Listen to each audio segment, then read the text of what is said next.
प्रिय भक्तगण, राधे राधे, जय श्री कृष्णा। आप सभी का स्वागत है आपके अपने YouTube चैनल विभा शेरावत पर।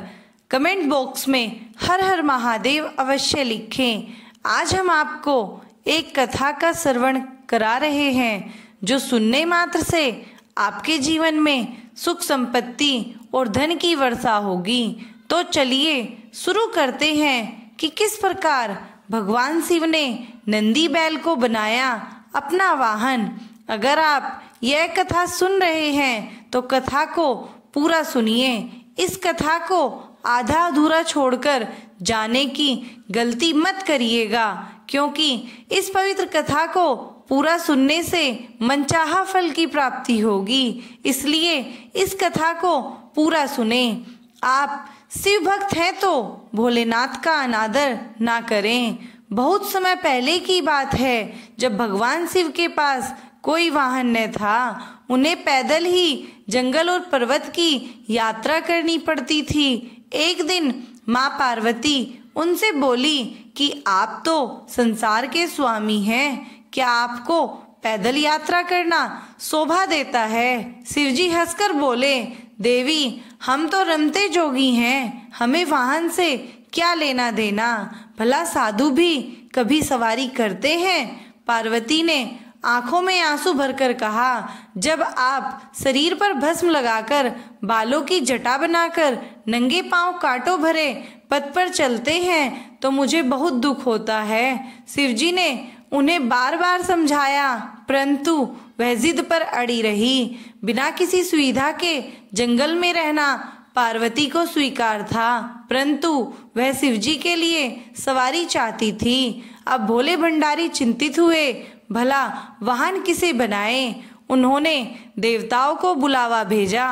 नारद मुनि ने सभी देवी देवताओं तक उनका संदेश पहुंचा दिया। अब सभी देवता घबरा गए। उन्होंने सोचा, कहीं हमारे वाहन न ले लें। सभी कोई ना कोई बहाना बनाकर अपने अपने महलों में बैठे रहे। यहाँ पार्वती उदास थी। शिवजी ने देखा कि कोई देवता नहीं पहुंचा है। उन्होंने एक उपकार लगाई तो जंगल के सभी जंगली जानवर आ पहुंचे। शिवजी ने उनसे कहा, तुम्हारी माँ पार्वती चाहती है कि मेरे पास कोई वाहन होना चाहिए। बोलो, कौन बनेगा मेरा वाहन?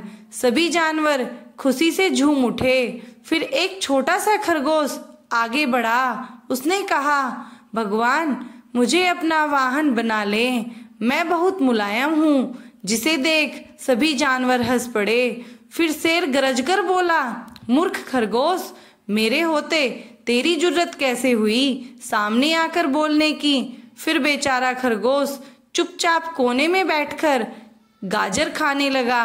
फिर शेर हाथ जोड़कर बोला, प्रभु, मैं जंगल का राजा हूँ, शक्ति में कोई मेरा सामना नहीं कर सकता, मुझे अपनी सवारी बना लें। उसकी बात समाप्त होने से पहले हाथी बीच में बोल पड़ा। हाथी बोला, मेरे अलावा और कोई इस काम के लिए ठीक नहीं है प्रभु। मैं गर्मी के मौसम में अपनी सूंड में पानी भरकर महादेव को नहलाऊंगा। फिर क्या जंगली सुअर भी किसी से कम था? वह भी अपनी धुत हिलाते हुए कहने लगा, शिवजी, मुझे सवारी बना लो, मैं साफ सुथरे रहने की कोशिश करूंगा। यह कहकर वह अपने शरीर की कीचड़ चाटने लगा। फिर कस्तूरी हिरण ने नाक पर हाथ रखकर कहा, छी, कितनी बदबू आ रही है, चल भाग यहाँ से। मेरी पीठ पर तो शिवजी सवारी करेंगे। इसी तरह सभी जानवर अपना अपना दावा जताने लगे। फिर शिवजी ने सभी को शांत कराया और बोले, कुछ ही दिनों बाद मैं सब जानवरों से एक चीज मांगूंगा, जो मुझे वह ला देगा वही मेरा वाहन होगा। नंदी बैल भी वहीं खड़ा था। उस दिन के बाद से वह छिप छिप कर शिव पार्वती की बातें सुनने लगा। घंटों भूख प्यास की परवाह किए बिना वहीं छिपा रहता था। एक दिन उसे पता चल गया कि शिवजी बरसात के मौसम में सूखी लकड़ियों की मांग करेंगे, तो उसने पहले से ही सारी तैयारी कर ली। फिर कुछ दिनों बाद बरसात का मौसम आया। सारा जंगल पानी से भर गया था। ऐसे में शिवजी ने सूखी लकड़ियों की मांग की तो सभी जानवर एक दूसरे का मुंह ताकने लगे। फिर नंदी बैल गया, बहुत सी लकड़ियों के गट्ठर ले आया। फिर भगवान शिव यह देखकर बहुत ही खुश हुए। वह मन ही मन जानते थे कि नंदी बैल ने उनकी बातें सुनी हैं, फिर भी उन्होंने नंदी बैल को अपना वाहन चुन लिया। इस प्रकार नंदी बैल भगवान शिव के सवारी बने। फिर सारे जानवर भगवान शिव और माँ पार्वती की जय जयकार करते हुए लौट गए। तो भक्तगण, आपको कैसी लगी आज की ये कथा? कमेंट बॉक्स में जरूर बताएं।